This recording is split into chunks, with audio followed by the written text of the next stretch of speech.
saudara-saudari yang diberkati oleh Tuhan kita Yesus Kristus. Renungan harian GKE pada hari ini Sabtu 8 Agustus 2020 diambil dari Matius pasal 16 ayat 1 sampai dengan yang keempat. Sebelumnya saya berharap Bapak Ibu saudara-saudari sekalian sudah membaca bagian firman Tuhan yang diambil dari Matius pasal 16 ayat 1 sampai dengan yang keempat ini. Perikop orang Farisi dan Saduki meminta tanda, dan saya mengangkat tema iman versus tanda. Bapak Ibu yang dikasihi oleh Tuhan, kita satu dalam doa. Bapa di dalam surga, Tuhan Yesus Kristus, terima kasih kami diberkati hari ini. Kami mohon berkat Tuhan tercurah bagi kami melalui pemberitaan firman ini. Tambahkan hikmat kebijaksanaan bagi kami supaya kami boleh mengerti setiap kebenaran firman-Mu ini ya Tuhan, yang akan kami lihat, kami dengar, kami renungkan bersama pada kesempatan hari ini. Oleh Yesus Kristus Tuhan Juru Selamat kami diberkati. Amin. Bapak Ibu saudara-saudara dikasih dan diberkati oleh Tuhan kita Yesus Kristus, saya berasumsi kita sudah membaca Matius pasal 16 ayat 1 sampai dengan yang keempat tadi. Nah, di sini kita melihat bahwa orang Saduki dan orang Farisi adalah kaum terpelajar yang secara khusus mendalami hukum-hukum Yahudi. Mereka juga hidup dalam penantian yang pasti akan kehadiran Mesias. Mereka juga lah yang terus menghidupkan pengharapan akan kedatangan Mesias dalam kehidupan ibadah orang Yahudi. Mereka hidup dalam meditasi dan perenungan iman Yahudi mereka.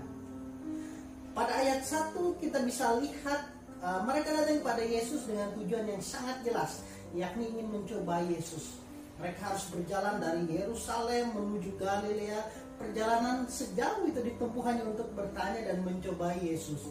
Kemudian pada pasal yang ke-15 ayat 1 menjelaskan bahwa mereka datang dari Yerusalem dengan sejumlah komplain tentang adat istiadat dan budaya Yahudi.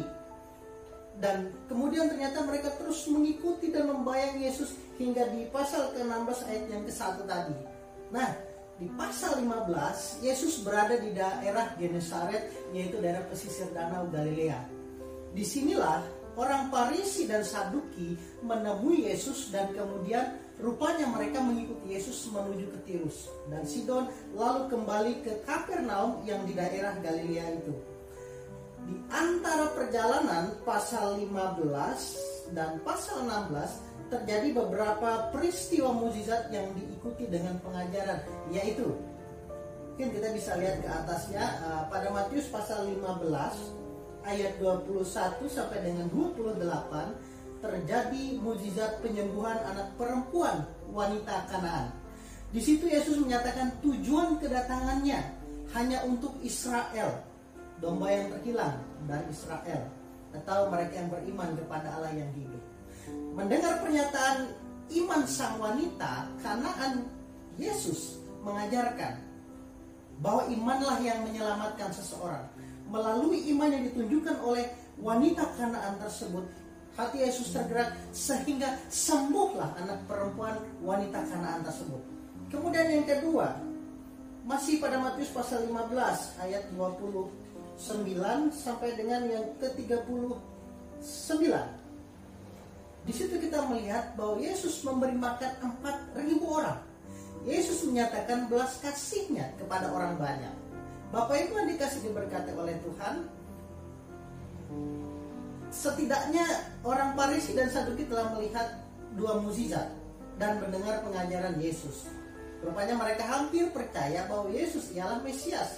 Namun karena kesesatan hati mereka, mereka menuntut Mesias dengan standar mereka, bahwa jika Yesus menunjukkan tanda dari surga, maka ia akan diterima sebagai Mesias. Bapak Ibu yang dikasihi oleh Tuhan kita Yesus Kristus, dalam kehidupan ini banyak orang Kristen yang bersifat Farisi dan Saduki. Mereka menuntut Yesus memenuhi standar mereka agar dapat dipercaya. Mereka menuntut Sang Pencipta bersikap adil, tapi mereka menolak keadilan Sang Pencipta. Mereka menuntut Sang Pencipta bermurah hati kepada mereka, tapi hati mereka sangat mahal untuk diberikan kepada Yesus. Mereka menuntut Allah menjadi Allah yang bermukjizat, tetapi mereka tidak memiliki iman. Pada ayat 2 dan 3 kita melihat bahwa Yesus menjawab permohonan mereka dengan semua penjelasan sederhana tentang siapa mereka sebenarnya. Mereka adalah generasi yang tidak beriman, tetapi generasi berilmu, yaitu generasi yang mengimani Allah berdasarkan rumusan teologi tanpa iman. Saya mengutip dalam Ibrani pasal 11 ayat yang ke-6. Firman Tuhan katakan, tetapi tanpa iman tidak mungkin orang berkenan kepada Allah. Sebab barang siapa berpaling kepada Allah, ia harus percaya bahwa Allah ada dan bahwa Allah memberi upah kepada orang yang sungguh-sungguh mencari Dia. Bapak Ibu yang diberkati oleh Tuhan Yesus Kristus, pada ayat yang keempat, Yesus melanjutkan dan mengungkapkan identitas orang Farisi dan Saduki sebagai wakil dari generasi jahat dan tidak setia. Karena mereka telah mengetahui kebenaran bahwa Yesus adalah Mesias yang dipilih Allah dan diutus untuk menyelamatkan mereka, tetapi mereka menolak. Nah, kata jahat yang dimaksud ialah pasif, yakni sebuah oposisi kebenaran. Farisi dan Saduki menolak Yesus, bahwa setelah mereka tahu bahwa Dialah Mesias, kata tidak setia artinya mereka memilih untuk percaya kepada suatu hal lain daripada percaya kepada Yesus, anak Allah yang hidup, Allah Abraham, Allah Ishak dan Allah Yakub. Nah, Bapak Ibu, saudara-saudari yang diberkati oleh Tuhan kita Yesus Kristus, Yesus selalu menyatakan bahwa tanda yang akan diberikan kepada mereka hanyalah tanda Yunus. Lalu ia meninggalkan mereka. Yesus tidak memberikan dirinya kepada mereka. Lalu ia mengacuhkan mereka. Ada satu hal yang terus berkembang dan mendasari semua jenis perubahan dan perkembangan dunia ini. Bapak Ibu, saudara-saudari dikasih oleh Tuhan, ilmu pengetahuan adalah dasar dari segala sesuatu dalam kehidupan manusia. Demikianlah kenyataan hidup manusia. Ilmu pengetahuan akan berkata dan menuntut bukti dari setiap keberadaan kehidupan ini. Orang berpendidikan akan melihat kehidupan ini sebagai suatu akibat dan akan mencari dan terus mencari penyebab dari akibat tersebut yang terangkai dari berbagai akibat. Nah, secara manusiawi, sikap Farisi dan Saduki dibenarkan bahwa mereka menuntut suatu penyebab yang dapat menolong mereka percaya bahwa Yesus adalah Mesias. Adalah manusiawi jika kita sebagai orang Kristen menuntut tanda yang dapat menyebabkan kekuatan dan motivasi untuk percaya bahwa Yesus tetap memegang kendali dalam kehidupan mereka, dalam kehidupan kita. Namun Farisi dan Saduki menolak pengajaran Yesus. Bapak Ibu yang diberkati oleh Tuhan, inilah penyebab ketidakpercayaan mereka kepada Yesus. Saya mengutip pada Matius pasal 15 ayat 12 sampai dengan yang ke-13. Firman Tuhan berbunyi, maka datanglah murid-muridnya dan bertanya kepadanya, engkau tahu bahwa perkataanmu itu telah menjadi batu sandungan bagi orang-orang Farisi. Jawab Yesus, setiap tanaman yang tidak ditanam oleh Bapakku yang di sorga akan dicabut dengan akar-akarnya. Nah, golongan yang menolak perkataan Kristus adalah golongan yang tidak berasal dari Allah. Golongan yang menerima perkataan Kristus adalah golongan yang berasal dari Allah.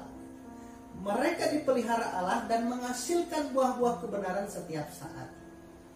Tanda dan mukjizat berasal dari iman. Dan iman berasal dari firman Kristus atau perkataan Yesus. Roma 10 ayat 17 katakan, jadi iman timbul dari pendengaran dan pendengaran oleh firman Kristus. Sekali lagi, Roma pasal 10 ayat 17.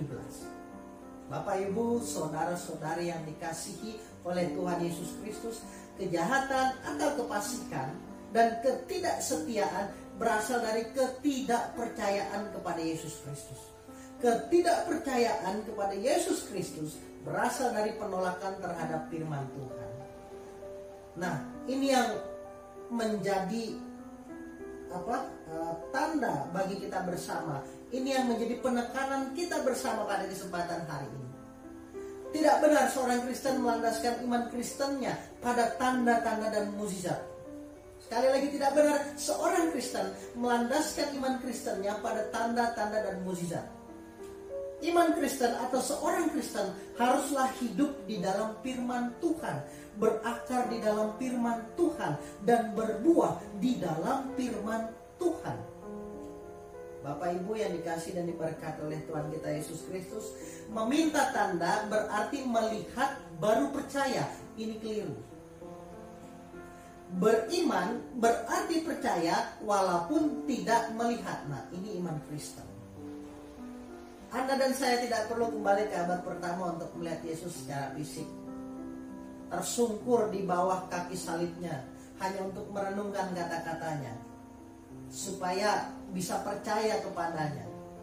Bapak Ibu yang dikasih dan diberkati oleh Tuhan kita Yesus Kristus, mari kita melihat lebih dalam kebenaran firman Tuhan. Ketika kita melihat lebih dalam ke dalam firman Tuhan, kita akan menemukan bahwa iman percaya Kristen tidak timbul dari tanda atau mukjizat. Iman percaya Kristen hanya timbul dari pendengaran oleh firman Tuhan. Jadi sekali lagi, iman percaya Kristen, iman percayanya orang Kristen hanya timbul dari pendengaran oleh firman Tuhan. Amin untuk firman Tuhan. Kita satu dalam doa. Bapa di dalam sorga, Tuhan Yesus Kristus, terima kasih kami diberkati dengan firman-Mu pada hari ini. Biarlah firman-Mu ini ya Tuhan boleh menjadi kekuatan, pengharapan, sukacita, boleh menjadi pedoman bagi setiap langkah kaki kami. Berkati kami, pimpin kami, pelihara kami maupun orang-orang yang kami kasih di sepanjang hari ini. Dalam nama Yesus Kristus kami berdoa. Amin. Haleluya, Tuhan memberkati.